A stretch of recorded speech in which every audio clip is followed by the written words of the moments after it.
Today's episode is sponsored by Midwest Fire.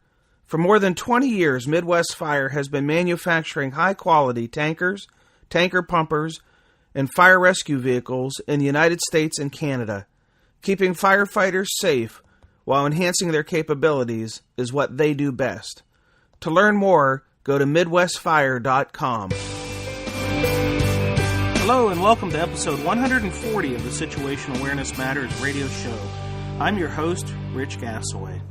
The purpose of this show is to improve situational awareness and decision-making for individuals and teams who work in high-risk, high-consequence environments. The SA Matters mission is simple, to help you see the bad things coming and time to avoid bad outcomes. I'm coming to you today from McMurray, Pennsylvania, where I'm in town to deliver a situational awareness program for the Peters Township Fire Department. One of the questions I get asked a lot by readers and listeners are, when are you coming to my area? I want to attend a program. Or where are you going to be next? It's really easy to find out. There's a link to the schedule of the upcoming events right on the SA Matters homepage. Just click on the blue box on the right side of the homepage labeled Upcoming Events Schedule. If you're interested in hosting a Situational Awareness Matters Tour Stop program for 2017 for your department or association, contact me through the SAMatters.com website and click on the Contact Us tab, and we'll get something set up for you. This content is truly life-saving. I have responders tell me this all the time, that they'll never look at emergency scenes the same way again. That's the goal. Not only to change how you look at things, but how you process the meaning of what you see and hear, and to give your practical skills for how to see bad things coming in time to avoid bad outcomes. I love all the feedback I get, so keep that coming. If you want to book a program for 2017, don't wait. I'm actively booking the programs now. Here's a tip for how you can host a program at a reduced cost. I schedule many what I call companion programs. These are programs on adjoining days to other programs.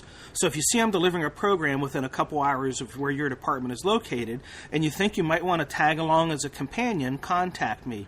You can save as much as 20% off the program cost by being a companion to an existing program. I do roughly 30 companion programs each year, and no one ever complains about saving money on the travel expenses. That's what I call a win-win. That's what the Oakland District Fire Department did, the Jefferson County LAPC, the Swissville Fire Department, the Minerva Fire Department, and the Western Reserve Fire Department did just a couple of weeks ago, companion together to host programs on consecutive days. When your organization gets sick and tired of being sick and tired of undesirable, uncommitted, unprofessional, undedicated members destroying the morale and sucking the life out of you, contact me for a program that will teach you a better way of leadership and committed followership. But don't contact me until you're truly fed up and ready to have your officers lead differently. When will you know the time is right? Oh, you'll know. It's that point when you realize that what you're doing now isn't working very well, and you're at your wit's end. I mentioned this a few episodes ago, and 6 departments contacted me about this program for their company officers.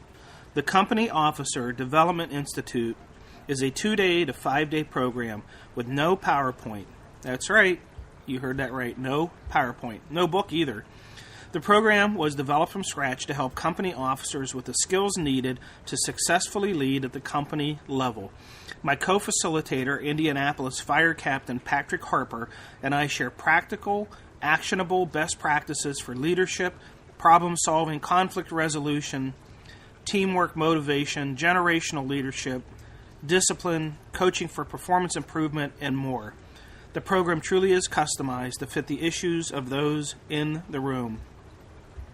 When adults are engaged in the process of learning and not just being lectured to, learning can be fun, and more importantly, it sticks. Earlier this month, the Scott Township Fire Department in Indiana hosted the 30th offering of the Company Officer Development Institute. And because Scott Township is a combination department, the program format was customized. We did 3 weekday evenings followed by a weekend. We offer shorter weekend versions too. Okay, in today's episode, I'm going to do an interview with Madison Firefighter Cameron Gasaway, that's my son, about speaking up. I'm going to jump right into the feature segment now, but when I'm done, stick around because I'm going to announce where the upcoming Situational Awareness Matters Tour Stop events are. Okay, onward to the feature segment on speaking up. Back in episode 127, I talked about teaching responders how to speak up and why responders may not speak up if they see or hear something that is causing a concern. So today I have the opportunity to have my son, Cameron, who is a firefighter in Madison, Wisconsin, sit down and talk with me from the perspective of a relatively newer firefighter, some of the mindsets and perhaps challenges that a newer firefighter might face if confronted with the opportunity to speak up. Thanks for sitting in with me, Cameron. Thanks for having me. So what do you think are some of the roadblocks or stumbling blocks to newer firefighters speaking up if they they might not even have the opportunity, but if they have the opportunity, what are some of those things that would maybe cause some angst about speaking up? Well, first and foremost, I think just the general culture of the fire service can impact that negatively. I mean, you're taught when you're brand new that, you know, listen to your senior firemen, listen to your lieutenants, listen to your drivers, listen to those with more experience, and you just feel like you're not in a place yet because you don't have that experience to speak up, even though you may see something that even to a non-firefighter seems dangerous or noteworthy. Because you're newer, you're kind of taught to just sit down, shut up, and do what you're told.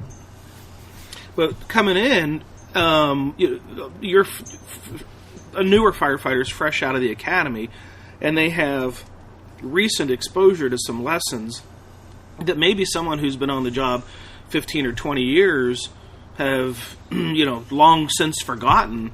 And it's a recent video that you just seen in the academy within the last 6 months where something went wrong, or you studied a line of duty death report where something went wrong, and it's kind of in the forefront of your thinking because you were just recently taught this. You might know something or be thinking about something that they're just not thinking about because that's not something they've been exposed to recently. Or maybe they've even gotten some comfort in some routines that you don't have, and it's your opportunity to kind of, shake them and say, this might not be the right thing. Right. And I think that's a pride thing a little bit, and once again, back to the culture thing a little bit. So you're a senior guy, you have 15, 20 years on, riding backwards, you've been there, you've done that, you've seen it.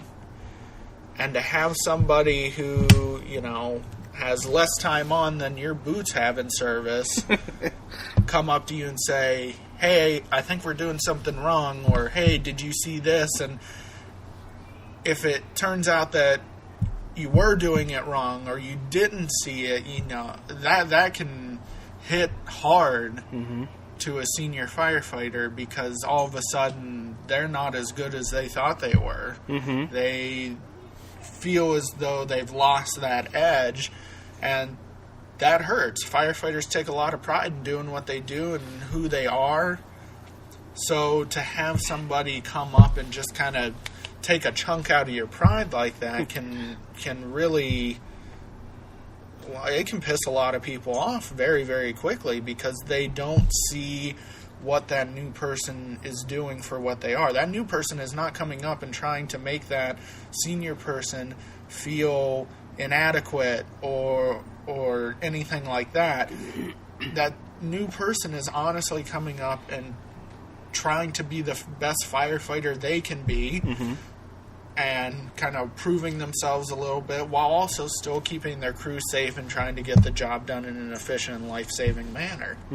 Now, from what you know from the officers that you've been exposed to, if they were overlooking something and in the process of overlooking something gave an order that might be unsafe and would lead to an injury or worse outcome, do you think that officer would want you to speak up and say something if you saw something that they overlooked? Do you think that their mindset is one that they would be accepting of that input if they knew that their decision was going to cause somebody to get killed? Absolutely. My officers are, from day one, have said, if you see something that you think we don't see, you need to speak up and you need to tell us.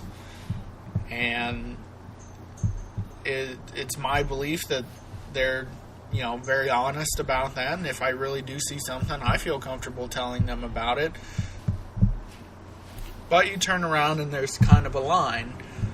You bring the information to your officer, and your officer says, all right, I acknowledge it. Yes, I see it. Continue on with what I'm telling you to do. Now, that can be a double-edged sword. Maybe the information you brought to them is not that overly relevant to your current task at hand, and they're just saying, Roger, I acknowledged it, move on. The other side of it is, you bring information to them, and then they just say, Roger, continue on with the plan. Are you 100% sure that they've actually listened to and understood what you said? Yep. If I come up to my officer and say, hey, Lieutenant, there's green smoke coming out of the second floor from your lessons in brain science, they're hearing something that doesn't make sense to them. It doesn't fit in with their predetermined plan for what we're going to be doing. They may not actually even hear it. So you got to walk that weird line between, hey, they heard what I said, it's just not that relevant, we're going to continue on with the plan, because ultimately they are the plan maker and the authority figure, or I need to stop and really make sure that they heard and understood what I was saying. Right. So if I'm on the ladder truck and we're going up to vertically ventilate, and I say, hey, Lieutenant, bringing the ladder up, I saw that there's some heavy black smoke pushing out of the CD corner second floor. All right, Roger, carry on with the vertical ventilation plan. Smoke pushing out of a second floor window is not overly important to vertical ventilation. That doesn't change our game plan. But I come up and I say, hey, Lieutenant, the roof sagging and it just self-vented on the Charlie side. And he says, Roger that, continue on with the plan to vertically ventilate. That's the point where I need to stop and say, Lieutenant, the roof is compromised. It's self-vented and it's sagging. We can't go up there anymore. And I need to make sure that he actually hears what I'm saying, as opposed to just, yep, got the information, continue on. Okay. Well, this is a perfect segue to to my visit with you in Madison. I had the opportunity to have a conversation with your lieutenant in his office while you all were doing your daily duties and stuff, and he was talking to me about getting firefighters, you included, to speak up when you see something or are concerned about something. And he said he is constantly saying, if you guys see something, say something, talk to me, tell me what you're seeing, tell me what you're thinking. And then he was saying that he says they just don't seem to speak up enough when I'm trying to engage them in conversations. And then I said to him, have you ever practiced speaking up?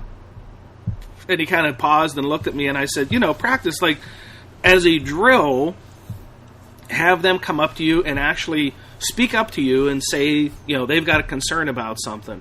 And he said, no, we've never actually done that as a drill.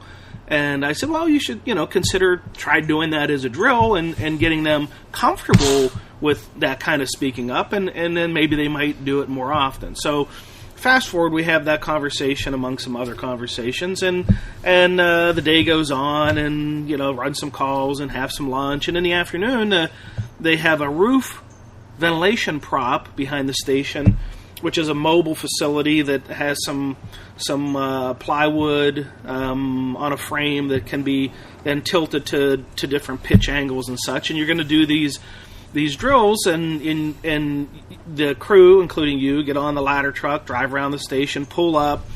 Lieutenant gets off, does a 360, which I was impressed with, 360 around the roof prop, like a 360 around the building. And he comes and he tells you and the other firefighter, set the ladder here, roof ladder there, cut a trench cut, and and you guys just bam, bam, bam, go up, do the job, and come down. You do a little debrief of it, and he says, "Okay, let's rewind and we'll do this again." So then I kind of pull him aside and say, "Hey, remember that conversation we had this morning about speaking up and turning it into a practice session?"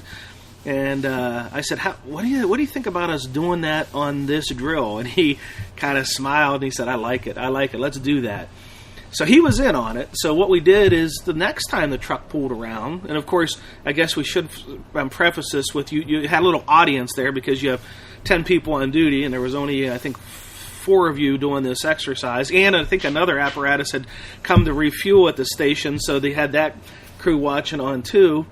And as the ladder truck pulled up this time, the lieutenant got off, did the 360, come around, told you guys to set a ladder, roof ladder, cut a 4x4 hole in another part of the prop. And so you and the other firefighter were getting the ladders and setting the ladder, and right in the middle of this, I pulled the 2 of you aside, and I would classify that as much to your annoyance that I pulled the 2 of you aside because you're like, I almost got the look from you, Dad, we're in the middle of a drill. What are you doing messing this up? And the lieutenant's in on it, but you guys are not. And I pulled the 2 of you aside, and I said, if this roof were showing you signs that it would be unsafe to go onto the roof, what would it look like? And you said, well, you might have heavy smoke coming out of the eaves. It might be self-vented. The roof might be sagging. And I said all those things would cause you enough concern that you wouldn't want to go onto that roof. And you said yes. And the other firefighter, he wasn't saying too much. He was just kind of going along for this annoying little ride. And I said, okay, those are the conditions. The roof that he just told you to go on to are exactly the conditions you described that would be a roof that you would not want to go on to. Now, what I want you to do is go over and try to convince your lieutenant that you shouldn't go onto this roof.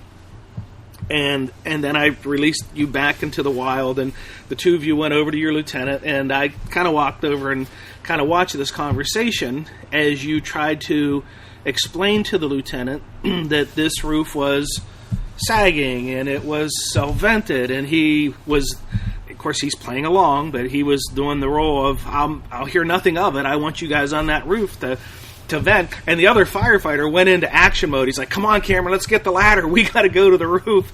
And you kind of held your ground with him, and trying to explain to him what you were observing that he might not have been observing, or like you said earlier, he might have heard you, but he wasn't understanding the meaning of your concern.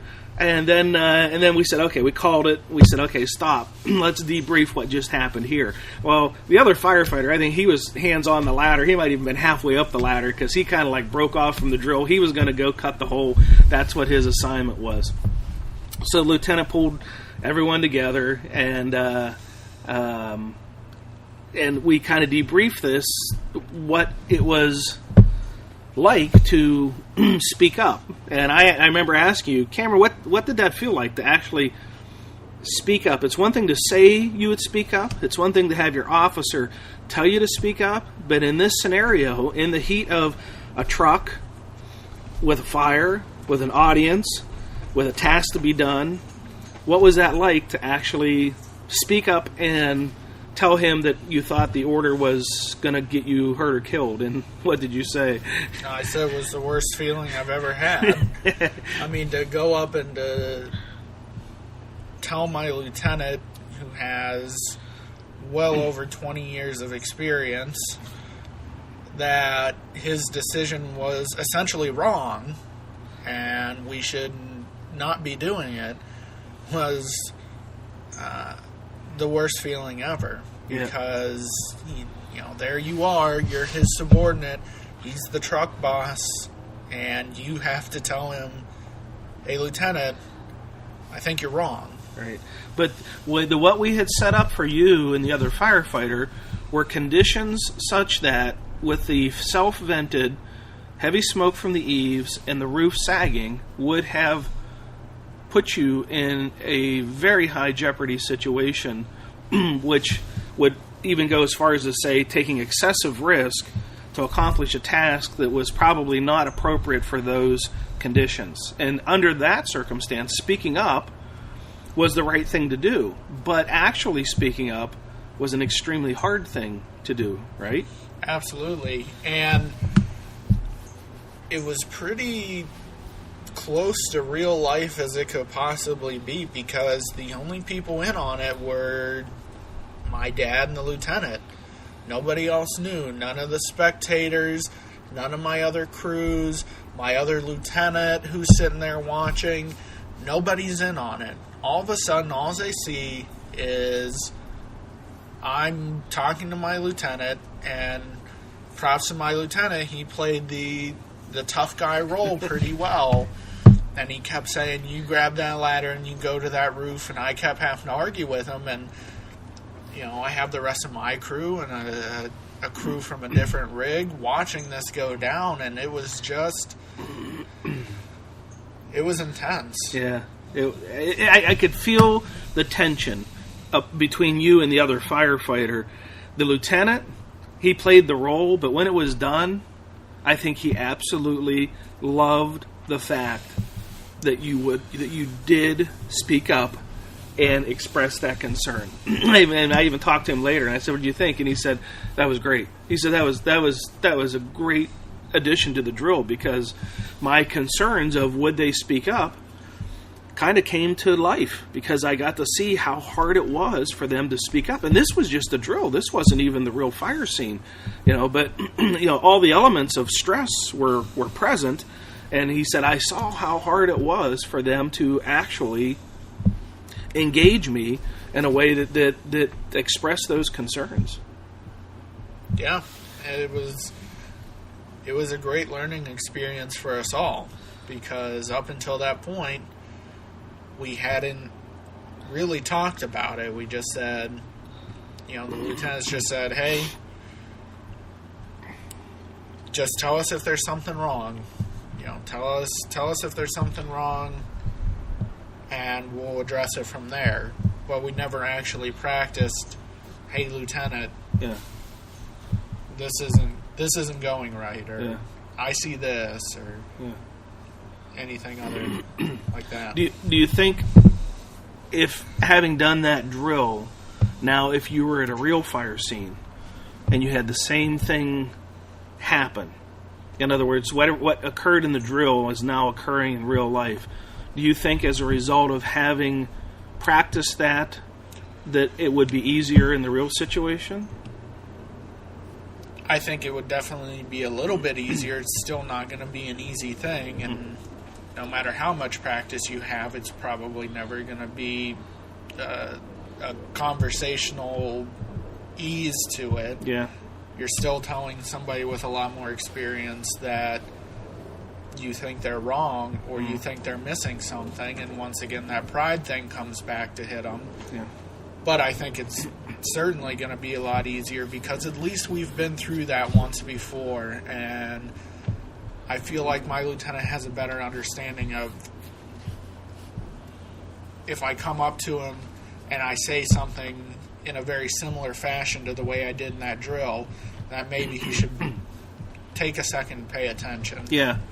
So one of the things that you might, if you get the chance to go back and have this conversation in real life, is to ask the lieutenant, if you wanted me to speak up to you, what would that sound like? What would you want me to say to you? How would you want me to say it to you? And let him tell you in his words what he would want to hear you saying to him? One of the things that you can do that can help with this, and you might suggest this to him as a conversation, is you tell him, if I come up and I put my right hand on your right shoulder to have a conversation, that means I think something's going wrong.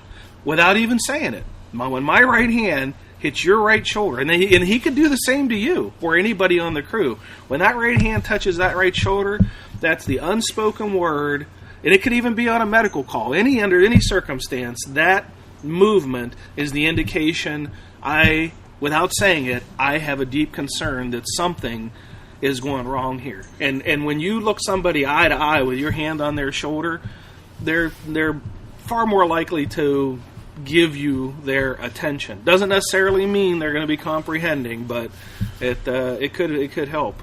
Right. I like that idea a lot.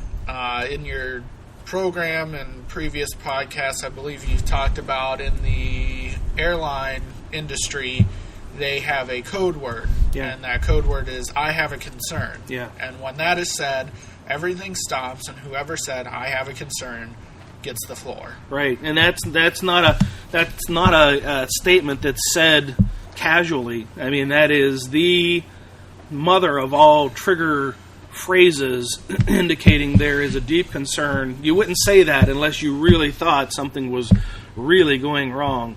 You might say, I have an idea, or I have a thought, or here's something to consider, but you wouldn't say, I have a concern, unless you had a deep concern for a consequence. So the hand on the shoulder is the equivalent of saying, I have a concern. And if you wanted to throw in that phrase, or any phrase that you wanted to choose to use to indicate that there's something potentially going wrong, it's the matter of making the connection mind to mind, so that the sender of this message, a newer firefighter, and the receiver of this message, a senior firefighter, are connected and truly having a moment where their minds are together and sharing that concern. Yeah, I just really like the hand-on approach. We've all been there. The fire scene is chaotic. It's hectic. There's a lot to see, and there's a lot you can miss. So somebody coming up to you and giving you a specific code phrase, I feel like could possibly be missed. And you do something that isn't normally done, like come up face-to-face with someone and you put their hand on your shoulder. That's not something that's done as a normal firefighting activity, like ever. So that's going to really trigger to that person, maybe snap them out of that game speed for a second and say, Right. Hold on, Right. This isn't usual. Right. So I feel like something like that, something that is hands-on, physical, so out of the ordinary to normal firefighting operations, is going to give you the best chance possible of getting that person to actually snap out of game speed and give you their attention and actually listen to you and maybe even hear what you're saying. Yeah, great idea. So there's a opportunity for a listener to have that conversation if you're an officer with your crew, if you're a crew member with your officer, about how to speak up, when to speak up, and how to make sure that what is being said is heard, and so that you're, as you said, Cameron, just momentarily out of game mode and engaged in that conversation where that concern gets to be expressed. Well, that's it. Thanks for being with me, Cameron. I appreciate you sharing some of your perspective from the position of a newer firefighter, and let me share that scenario that we did when I was coming down to do a ride along with you. Well, thank you very much for having me, and I appreciate the opportunity to share what we've done. Thank you, Cameron, for sharing some of your time and your experience with us. I really appreciate you sharing that and kind of opening up yourself to what that was like to have that experience of speaking up. If you've experienced or witnessed a near miss and would like to have a platform to share your lessons learned with others, please contact me by visiting the SA Matters website and clicking on the Contact Us tab on the top of the homepage. Think about it for a minute. The lessons learned from your near-miss event could save the life of another first responder. If you want to share your experiences, contact me. Okay, as I always do, I want to take a moment to thank the departments and organizations that have hosted recent Situational Awareness Matters tour stop events. I do this to show my appreciation to those organizations who put forth the time and effort to organize, advertise, and fund great training experiences for their members and others in their region. Your efforts to bring this valuable and powerful training on situational awareness and high-risk decision-making to your members and your region is greatly appreciated. Recent tour stops included the Scott Township Fire Department in Evansville, Indiana, the All Hazards Incident Management Team Conference in Oklahoma City, the Oakland District Fire Department in Weirton, West Virginia, the Jefferson County LEPC, hosted by the Wintersville Fire Department in Ohio, the Swissvale Fire Department in Pennsylvania, the Minerva Fire Department in Ohio, and the Western Reserve Fire District in Ohio.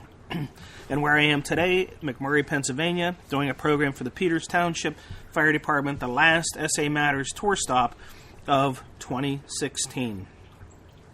If you want to attend an upcoming SA Matters tour stop event, here's where I'll be. January 14th, the Singerly Fire Department in Maryland. January 15th, the Red Hill Fire Company in Pennsylvania. January 17 and 18, the St. Paul Fire Department in Minnesota. February 3 and 4, the Racine County Fire Chiefs Association, Wisconsin. February 7th, the Texas Fire Educators Conference in Texas. February 13th, the Morris Fire Department in Minnesota. February 23rd, the Clovis Fire Department in California. March 3rd, the Lynchburg Fire Department in Virginia. The last time I delivered situational awareness programs in southwest Minnesota, I had the opportunity to stop by and visit the sponsor of this podcast show, Midwest Fire. Midwest Fire makes all poly fire apparatus that's changing the industry. You really, really need to check them out at MidwestFire.com. Anyhow, I got a chance to sit down and talk to their few employees about what separates Midwest Fire from their competitors.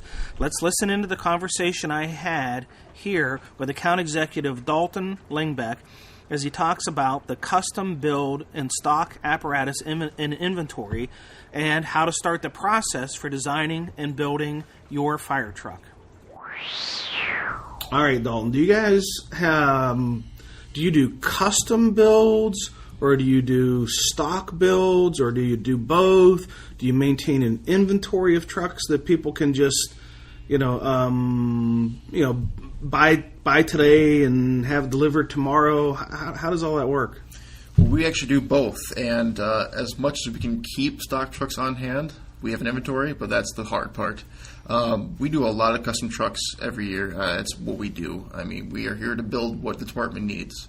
But we also do stock trucks because a lot of people are in immediate need of a truck. We do stock 3000s, we do stock 2000s, we do stock brush trucks. It really depends on what has gone out the door. We try to slot out 2 production spots a quarter for stock units. And on our website, you'll see stock units on our website. You'll see descriptions for them. You'll see specs, but they're not necessarily always in stock. They're standard builds, quote unquote. So the best thing for you to do is if you're in need of a truck sooner than later, don't hesitate and call us up and see what we have on hand. Because right now, I'm looking out the window into our showroom, and we have a stock 3000 sitting there right now. It's ready to go whenever, whoever needs it. Yeah, Dalton, you just threw a question into my mind. And if somebody is, thinking at some point they're going to need a fire truck, how far in advance of needing a fire truck should somebody at least start to make an inquiry and start to have a conversation and establish a rapport and relationship? I'm guessing it's something short of waking up today and saying we need a truck tomorrow, but putting some thought in the process of what would we want our new truck to have and whether they have a committee or not. How far you have a lot of dealings with a lot of customers, and I'm sure you see ones that really have it together and ones that are struggling and challenged. How far out for those ones that you would call the success stories? How far out before they actually get to a purchase does this dance or this process begin of working with somebody who can help them through the process? Well, if I understand your question correctly, we're going to kind of not include the people that need an apparatus immediately. Yeah, right. Yeah, that's what I mean. Yeah. Most success stories, honestly, are 6 months and more.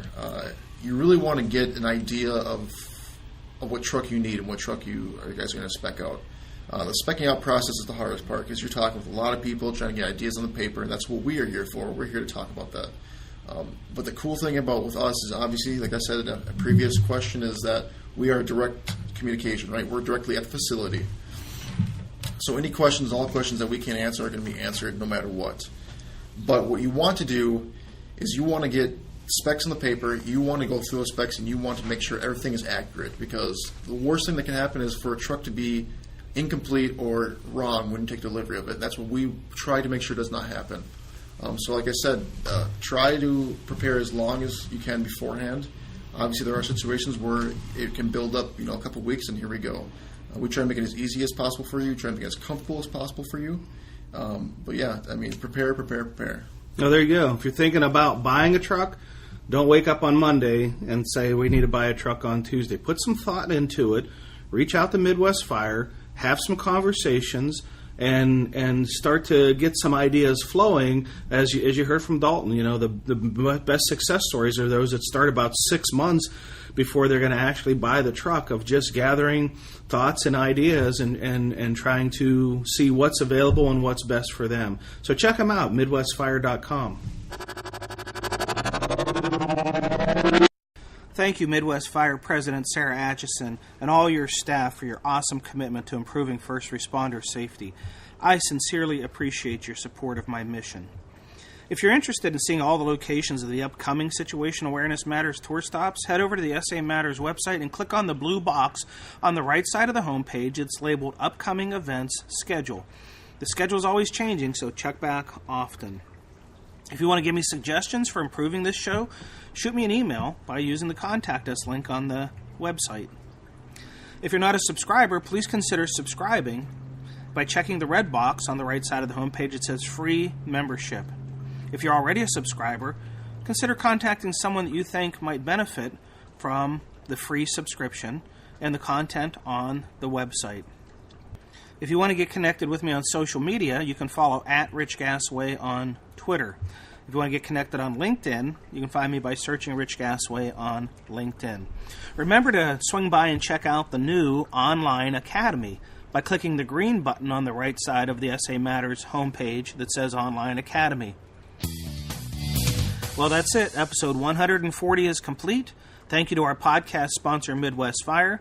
Thank you to all of our live event hosts. Thank you to all of our online academy students. And thank you, our listeners, for sharing some of your valuable time with me today. I really appreciate your support of the SA Matters mission. Be safe out there, and may the peace of the Lord and strong situational awareness be with you always. You've been listening to the Situational Awareness Matters radio show with Dr. Richard B. Gasaway. If you are interested in learning more about situational awareness, human factors, and decision-making under stress, visit samatters.com.